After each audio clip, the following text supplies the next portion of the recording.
राष्ट्रपति ट्रंप पर कब कब हमला हुआ है ये अब आपको बताते हैं। सबसे पहले 13 जुलाई 2024, ये तस्वीर तो कोई भूल ही नहीं सकता, जब पेंसिल्वेनिया में कैंपेनिंग कर रहे थे, एक चुनावी सभा कर रहे थे डोनाल्ड ट्रंप, और अचानक से उनके ऊपर गोली चलती है। बाल बाल इस हमले में बचे थे क्योंकि बिल्कुल कनपट्टी के पास से उनके कान को हिट करती हुई गोली फायर की गई और डोनाल्ड ट्रंप की जान बच गई। और उसके बाद उनका जो जेस्चर था, जिस तरह से उन्होंने यूं हाथ हिलाकर अपने जो लोग वहां पर समर्थक बैठे थे उनको एड्रेस किया, वो चुनाव में एक बड़ा मुद्दा बना।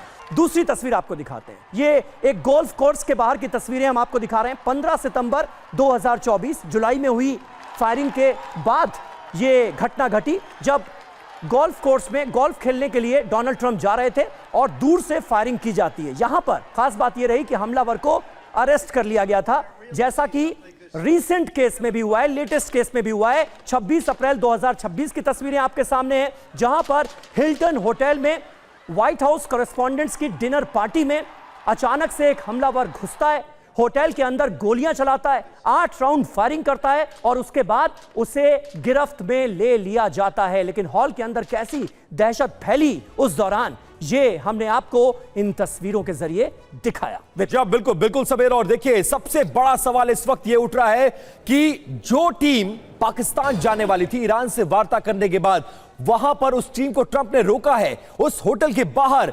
ट्रंप जिस होटल में मौजूद थे उसके बाहर ईरान के समर्थन में नारेबाजी और उसके बाद इस तरह की गोलीबारी की घटना का कनेक्शन क्या ईरान से जुड़ रहा है, इसी पर अपने मेहमानों से सवाल कर लेते हैं। Lieutenant general Sanjay Kulkarni sir, किस तरह से देखा जाए इस्लामाबाद में वार्ता 2.0 का टूटना, लगातार जो दोनों देशों के बीच गतिरोध का बरकरार होना, ट्रंप की तरफ से इस तरह के बयानबाजियां और होटल के बाहर उस तरह का समर्थन और फिर इस तरह की गोलीबारी, कोई कनेक्शन आप, कोई डॉट्स आप जोड़ पा रहे हैं क्या इस पूरी घटना में?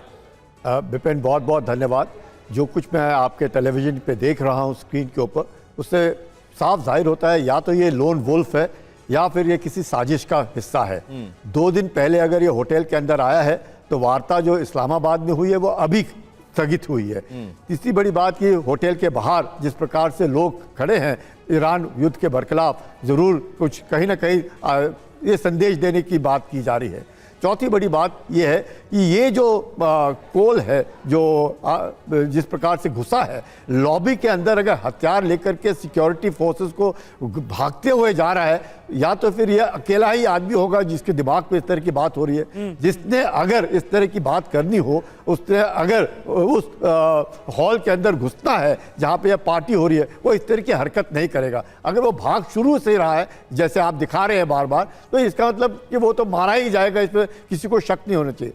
बड़ी बात यह है कि उसके आप बाल देखिएगा, अगर आप उसके बाल और उसकी मूछों से, जो अमेरिकन दौर में ये हिस्पैनिक नज़र आता है, ये क्या कारण है। और एक और बड़ी बात कि इसमें कोई शक नहीं कि ईरान के बहुत बड़े दिग्गज सुप्रीम कमांडर खामेनेई के मारे जाना, उनका लड़का जो है उसका मुस्तफ़ा का पता नहीं चल रहा कि जिंदा है, कोमा में है, क्या है, तो ज़रूर कहीं ना कहीं तो होगा। ये ईरानियंस भी छोड़ेंगे तो नहीं कि अगर उनके सुप्रीम लीडर को मारा है तो वो भी तो बदला लेंगे, पर क्या ये उस बदले ये बात आपने सही कही और बड़ी वाजिब बात है, और ये कंसर्न भी अपने आप में अमेरिकन लोगों का भी वाजिब नजर आता है, जायज नजर आता है कि इस वक्त अमेरिका की वजह से दुनिया भर में जो जंगी हालात बने हुए हैं, कहीं अमेरिकन को उसका अंजाम ना भुगतना पड़े। अमेरिका के बड़े वर्ग में इस वक्त ये कंसर्न सिक्योरिटी को लेकर, सुरक्षा को लेकर नजर तो आता ही है। हमारे साथ संजय मेस्टन सर भी मौजूद है। मेस्टन सर, आप इस कंसर्न को कैसे देखते हैं? और यहां पर एक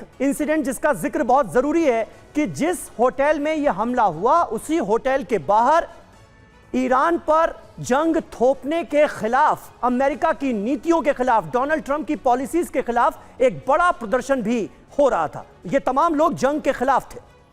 देखिए, इसी होटल में 1981 में प्रेसिडेंट रिएगन पे हमला हुआ था और आपको पता है रिवॉल्वर से उनको मारा था जब उनकी लंग डैमेज हुई थी। मैं ये कंपैरिजन इसलिए दे रहा हूं कि वो होटल के एकदम बाहर हुआ था और ये होटल के लॉबी के अंदर हुआ है। तो कहने का मतलब है ये होटल तो एक ऐसी जगह है, 1981 के इंसिडेंट के बाद भी वहाँ होटल के प्रोटोकॉल सिक्योरिटी मेरे को लगता है काफ़ी ढीले थे, उसमें कोई शक नहीं है। दूसरा, ये जो इंडिविजुअल ने अभी अटैक करने की कोशिश की है, क्या इसके ईरानियन लिंक्स हैं? देखिए, वो मैं बिल्कुल एग्री करता हूँ जनरल कुलकर्णी से जो इसके बाल हैं और चेहरा है, थोड़ा सा तो ये एक मिक्स्ड ब्रीड वाला लग रहा है, ओरिजिनल अमेरिकन नहीं लग रहा है। अब ये भी इसकी फैमिली डिटेल्स में निकलेगा कि इसकी ओरिजिन, इसके पेरेंट्स कहाँ के हैं, ये तो कुछ भी एक वो एंगल हो सकता है। और दूसरा, जो बाहर प्रोटेस्ट हो रहे हैं, देखिए प्रोटेस्ट तो हो ही रहे हैं, उसमें कोई डाउट नहीं है, लेकिन वो प्रोटेस्ट का इसके साथ लिंक होना थोड़ा मेरे को लग रहा है पॉसिबल नहीं है, क्योंकि वो एक नॉर्मल है। पूरी वर्ल्ड में प्रोटेस्ट हो रहे हैं, कई कुछ लोग फॉर कर रहे हैं, कुछ अगेंस्ट कर रहे हैं, और आपने देखा इसी प्रकार इजराइल के खिलाफ भी प्रोटेस्ट हो रहे हैं, उनके भी कुछ जूइश कम्युनिटीज वगैरह में अटैक हुए हैं, अभी हाल ही में लंदन में हुआ है। तो ये तो एक ग्लोबल फिनोमेना चल गया है कि आइडियोलॉजिकल बैटल्स हो रहे हैं आजकल, तो पॉसिबल सारे एंगल्स हैं बिल्कुल। लेकिन मेरे को लगता है कि अगले कुछ आज शाम तक ही काफी पिक्चर बिल्कुल सर, पिक्चर थोड़ी क्लियर हो जाएगी। लेकिन सबसे बड़ा सवाल डीके पांडे सर ये है, दो चीजें हैं। एक तो दुनिया भर में क्योस है, अमेरिका में खुद डोनाल्ड ट्रंप का इन हमलों को लेकर विरोध हो रहा है कि आप अपनी इकोनॉमी, अपने देश की सिक्योरिटी, इन तमाम चीजों से उठकर आप दुनिया में युद्ध करवा रहे हैं। आप यूक्रेन में करवा रहे हैं, आप लेबनान में करवा रहे हैं, आप इजराइल के साथ मिलकर ईरान में करवा रहे हैं। क्या ये लोकल जो गुस्सा है, यह स्थानीय गुस्सा है, उसका परिणाम हो सकता है, या फिर निश्चित तौर पर यह सिर्फ और सिर्फ ईरान कनेक्शन है? देखिए, हमें ये देखना होगा कि क्या लोकल गुस्सा इस लेवल तक पहुंचेगा कि आदमी जाकर और वो प्रेसिडेंट डोनाल्ड ट्रंप पर इस प्रकार से कातिलाना हमला करे। वो एक बहुत बड़ा प्रश्न है जिसका उत्तर हमें खोजना होगा। महत्वपूर्ण ये है कि निश्चित रूप से जो है अमेरिकन लोग परेशान हैं, क्योंकि वहाँ भी इन्फ्लेशन बढ़ रहा है, वहाँ भी जो है अब ऑयल और गैसोलीन की कीमतें बढ़ती जा रही है, रिकॉर्ड ब्रेकिंग हो रही है कीमतें। तो ऐसे हालात में निश्चित रूप से कुछ विरोध तो होगा, लेकिन क्या इस स्तर पर होगा कि वहाँ पर जाकर हमला हो? दूसरी बात कि ईरान के अंदर जो हो रहा है, ईरान खुद जो है इस समय ऊहापोह की स्थिति में है, क्योंकि जो टॉक हो रहे थे कभी हाँ कभी ना, और ये भी कहा जा रहा है कि ईरान ने साफ कहा था पाकिस्तान को कि अगर उनके लिए ट्रैप है इस्लामाबाद के टॉक्स जो 2.0 थे, अगर ट्रैप है तो वो नहीं आएंगे। और शायद यही सोचकर उन्होंने आने से मना कर दिया, और वो आगे फिर रशिया और चाइना की यात्रा की पर जा रहे। उनके फॉरेन मिनिस्टर, हम ये सब देख रहे खबरों में। महत्वपूर्ण ये है कि क्या उसको वो बदला लेने के लिए इस प्रकार कदम उठाया जाएगा, और ऐसा अगर लिया जाता है तो प्लानिंग में इतने सारे होल्स हैं।